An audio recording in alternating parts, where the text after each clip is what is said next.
Anam. Yazan Irgat Kadir.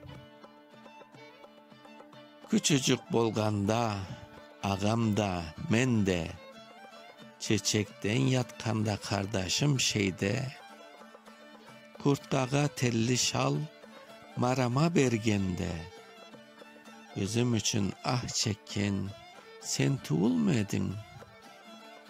Özümüz mecalsiz, babam da pek kart, yok eken azbarda, araba ve at.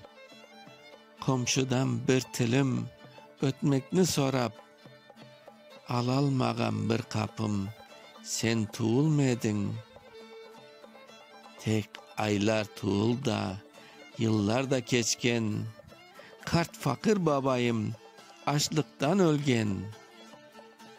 Sen de kart anayım, 60'ta eken, bizlerge köz dikken, sen tuğulmedin.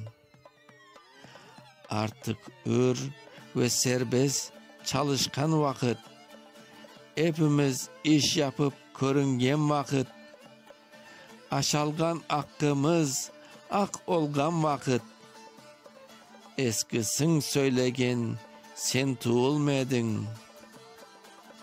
Ömrünü bin türlü bölükке bölgen, evlamın kaysın çekken de körgen, başımını sıypap da közümden öpken, şefkatli anam sen tuğulmedin.